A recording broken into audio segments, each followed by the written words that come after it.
felt good to be back. Sleep in my own bed, eat some real food, see the family, get all that love. Fetty __ is finally home after 3 years in federal prison, and he didn't waste a single second. He pulled up to Patterson with no security and started doing interviews within 48 hours like nothing happened.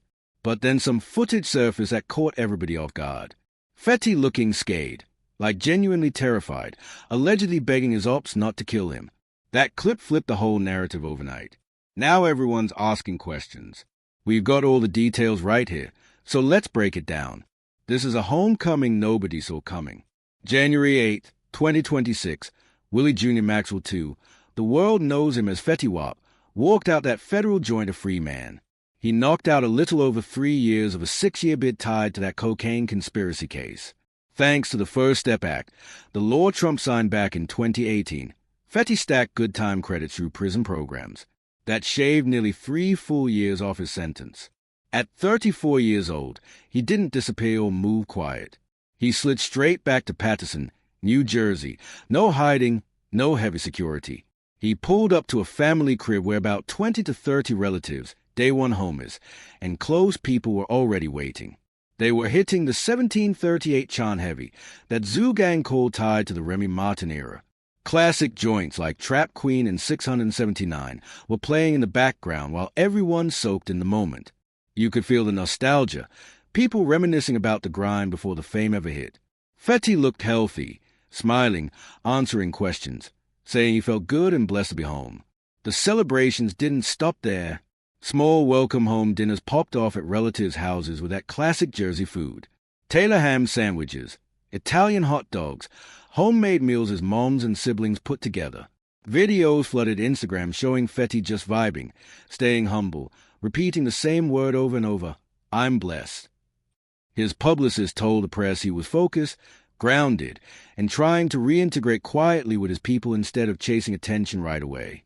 Within 48 hours of touching down, Fetty sat with Power 105.1's A Breakfast Club for his first major interview. He didn't speak on Opps or threats at all. Instead, he opened up about missing his kids' lives.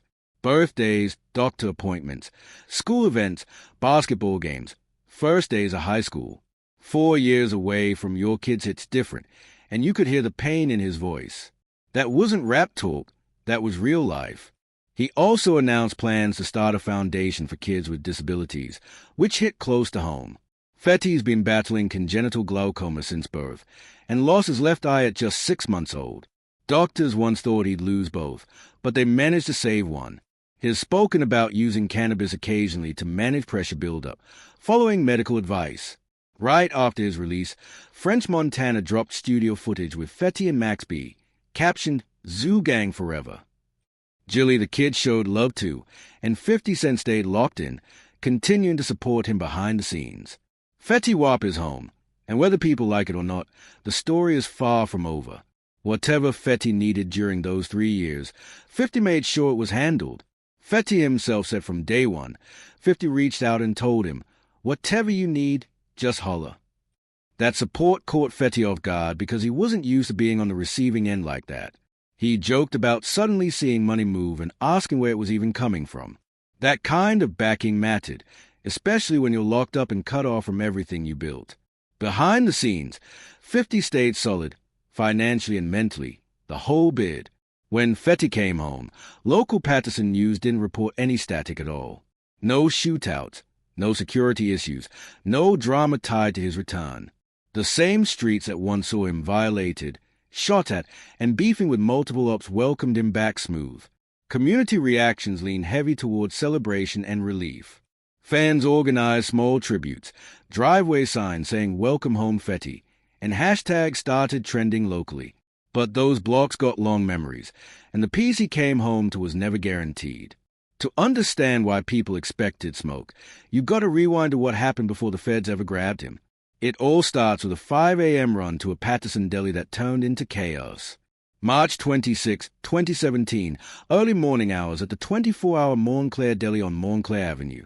Fetty and his Remy boys slid through after a late-night performance.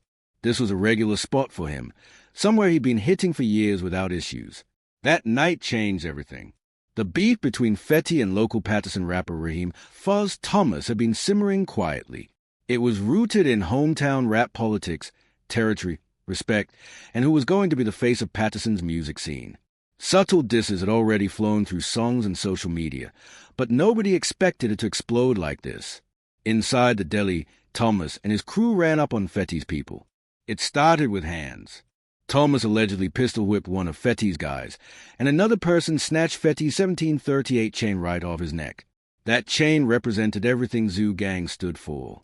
Surveillance footage later showed Thomas in a bright red jacket, waving a gun inside the deli as everyone scattered. Fetty hit the floor during the chaos.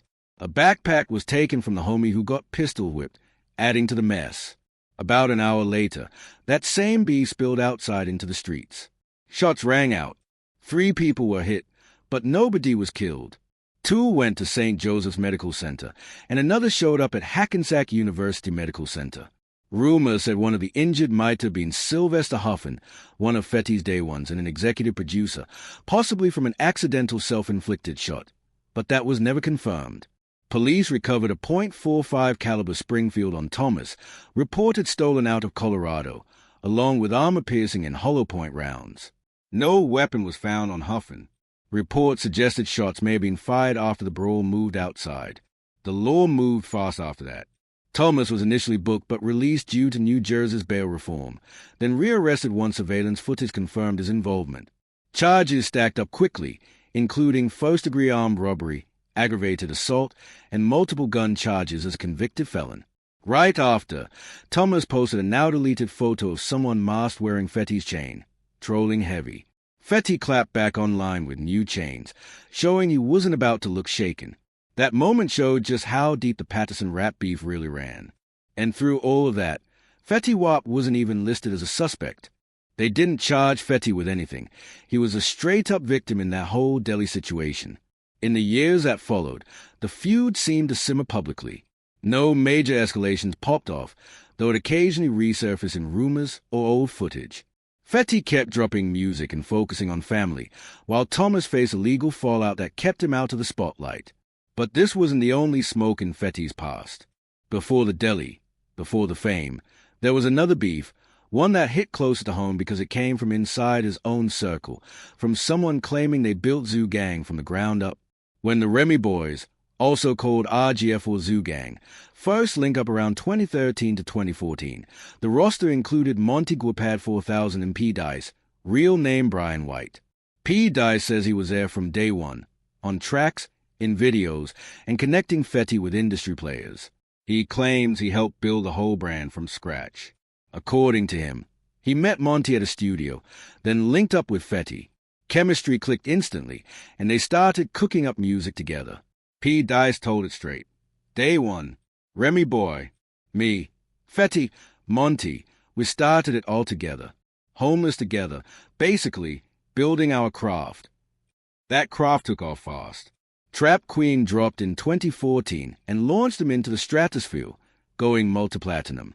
The Remy Boys mixtape was buzzing, and they signed with 300 Entertainment. BEGS started coming in heavy, but cracks began showing by mid-2015. Fetty went public in July 2015, claiming P-Dice was finessing money from shared earnings, not putting in work on tours or studio sessions, and getting covered on expenses without paying back. P-Dice fired back hard, claiming he was the one who taught Fetty and Monty flows, the original Day One style, even saying he started the melodic, ignorant R&B style in Patterson first. He credited Max B for about 20% of the sound's influence, but insisted most of the signature Zoo Gang vibe came from him. In August 2015, he dropped a Trap Queen remix, throwing shots at Fetty's biggest hit and claiming he was owed royalties. P-Dice followed up with more tracks, screenshots, and photos, showing his contributions and alleging he got cut out of 300 Entertainment deals. Fans divided instantly online. Either they were Team P-Dice or Team Fetty. P-Dice kept it 100.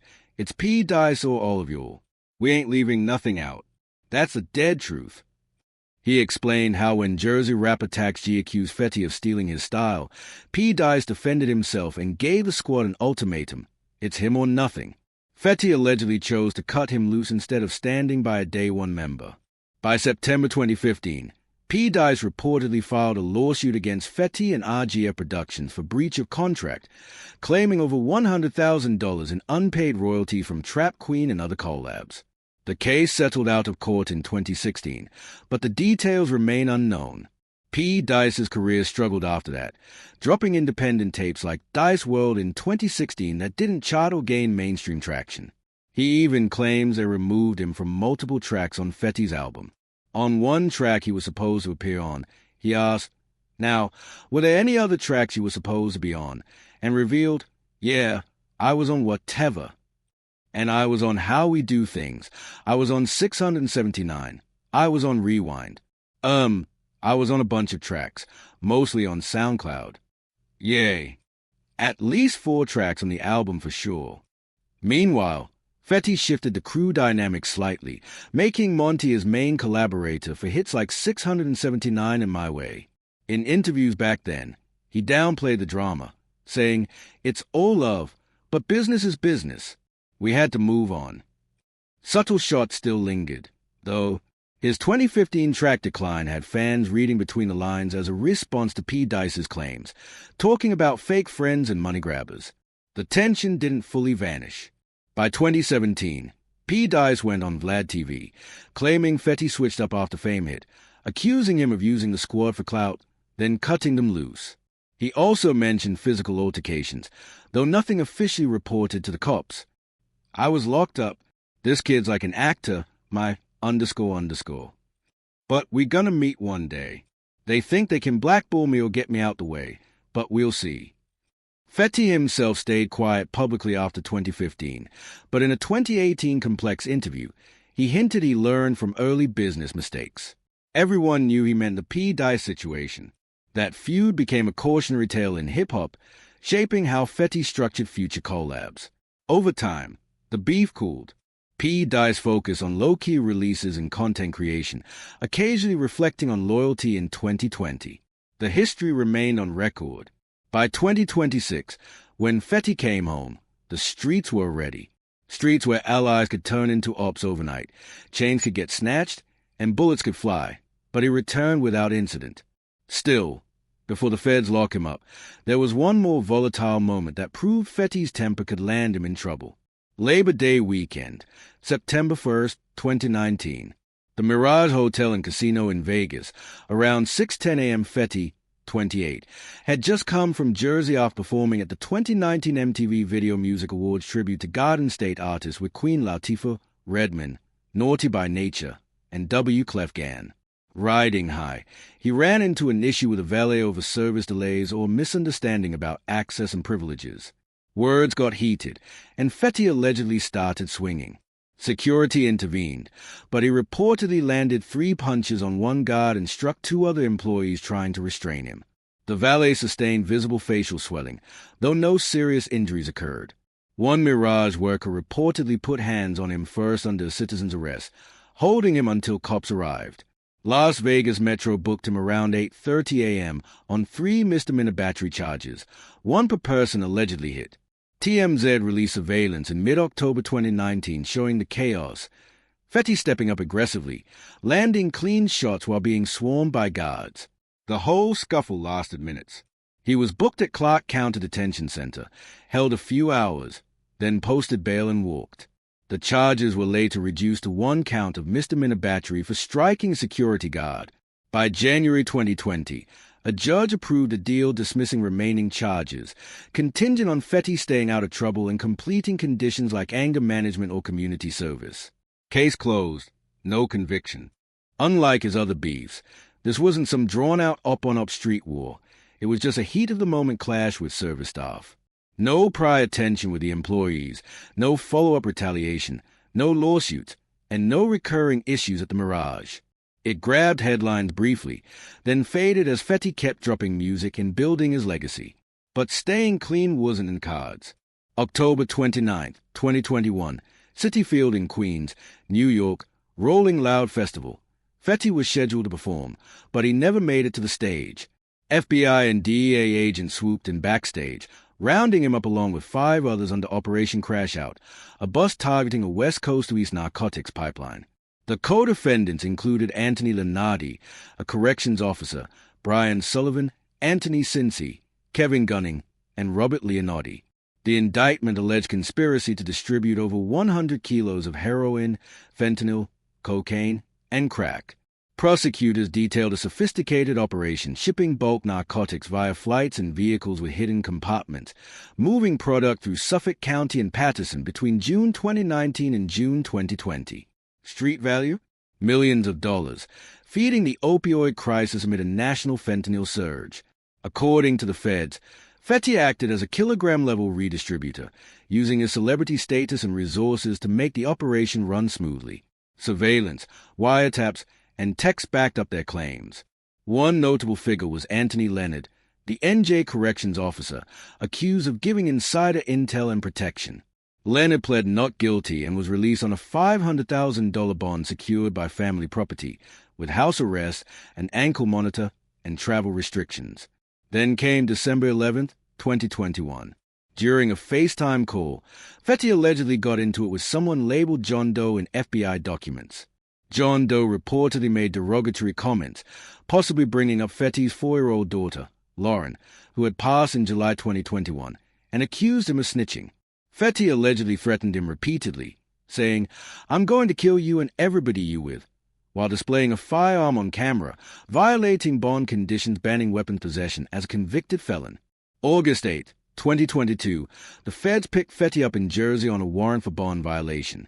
His $500,000 bond was revoked, and he was remanded to Nassau County Correctional Center, later transferred to federal facilities like MDC Brooklyn pending the drug case.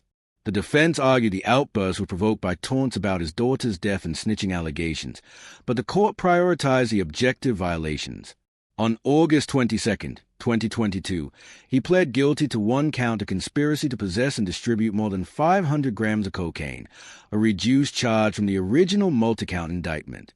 May 24, 2023, Judge Joanna Spert sentenced him to 6 years in federal prison plus 5 years supervised release at the Central Islip Federal Courthouse. Fetty delivered a heartfelt statement of remorse. "I hurt my community, the people that looked up to me, my family, and myself. I only ever wanted to help people, but I made bad choices. Like where I come from, Paterson, New Jersey. Bro, you make your bed, you got late. It wasn't like, damn, I wish I could have done this or that. I knew the consequences." He was sent to FCI Sandstone in Minnesota, a low-security federal facility. Fetty stacked good time credits through educational classes, drug programs, anger management, and staying out of drama. Thanks to the First Step Act, all those credits counted toward early release. The prisoners run the programs in jail. MHM, I got my GED in prison. Congratulations. Thank you. They have stock classes, S&P 500, Fortune 500, things teaching you about top billing, bottom billing. The focus on self-improvement, combined with credits, eventually helped him earn early release, setting the stage for the 2026 homecoming we just covered. All of that stuff. If you wanted to learn Spanish, they got classes for that. Whatever skill, course, or program you needed, the prison system had a way for you to stack credits or build knowledge. January 7th, 2026, they moved Fetty from FCI Sandstone to home confinement under the Bureau of Prisons Residential Reentry Management Office in Philly. He was back on Jersey soil, but don't get it twisted. Freedom still had walls. Technically, he was still in BOP custody, locked into rules designed to keep him away from potential block beefs and former associates in Paterson.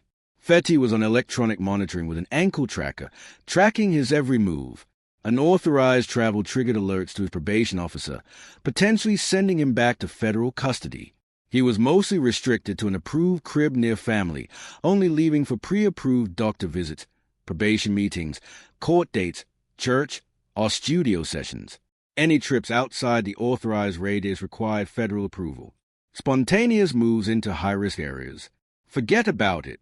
The feds also conducted random check-ins, unannounced house visits, and required mandatory programs, including substance abuse counseling and outpatient treatment related to his drug conspiracy conviction.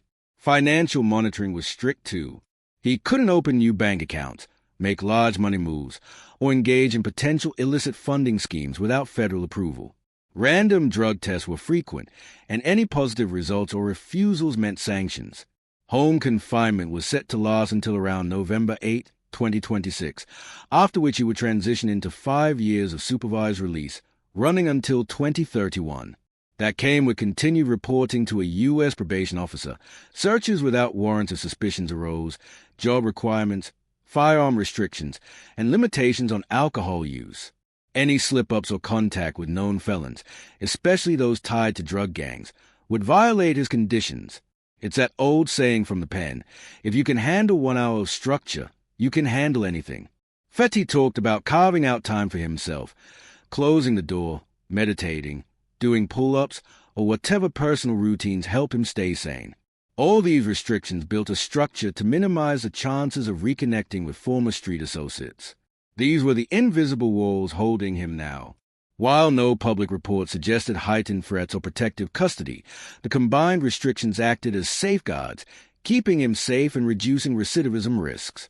But what about the visible threats, the Opps he allegedly begged not to spin on him? When Fetty did his first major interview back on January 9, 2026 with the Breakfast Club, he didn't touch on past beefs, active ops, or safety concerns. He described the bid as humbling, a lesson in freedom, and an opportunity to fall in love with silence. That time away, he said, taught him humility, patience, and the value of keeping his focus on growth rather than the chaos he left behind. When Fetty talked about going back home, it's clear, if you go back and week __ happens, it's because you allowed it. Stand on business. Don't follow crowds. Lead them. His unshaken, unbothered, making it clear he ain't the old Remy boys. His Fetty __ now. No fear, no enemies mentioned. Just facts. That Graham post the Shade Room ran had him thanking fans, family, and supporters like 50 Cent, laying out plans for philanthropy, education, tech access, vision and health programs, and youth development. He wrote about coming back stronger, wiser, and committed to using his platform responsibly. No begging, no threats. Show kids, especially kids with disabilities, kids less fortunate, kids growing up without parents, in foster care, nothing's impossible, he said. Fetty also reminded people of his own struggles, born with congenital glaucoma, proving it's always been about resilience. That beef with Raheem Thomas from the 2017 Delhi situation? Quiet for years. Thomas caught charges, faded from the spotlight, and the feud cooled publicly. Smoke with Pice? Dead. Pice went low-key, posting occasionally in 2020 but never threatening. That rivalry became a cautionary tale more than active beef. What about the rest of the Remy boys? Fetty shrugged. I ain't mad. I ain't holding grudges. I'm just doing me. Everything comes back to bite us, though. Karma is real. That Vegas incident? One-time misdemeanor. Handled through diversion. No lingering issues. Patterson welcomed him home with 1738 chants, not choppers. Within 48 hours, Fetty was doing interviews, unbothered, talking about Chick-fil-A mac and cheese, first-time cruise trips with his kids, just living. I swear, when I was home, Chick-fil-A didn't have mac and cheese yet. Every day I saw commercials. I'm like, damn, I need that macaroni. Max said the same about cruises. Just little things like that make you feel alive again, Fetty laughed. It's simple, human moments that grounded him after years away. He just wants to love on the kids, enjoy the little wins, and appreciate freedom in the way only someone who's lost it can. Even Massacre, his baby mama, who had initially expressed disappointment, softened when TMZ caught up with her. She genuinely wished him peace, growth, and hoped he used this chapter to change the narrative. Fetty Wap is back, focused, grounded, and ready to move forward. No smoke, no chaos, just life, family, and giving back.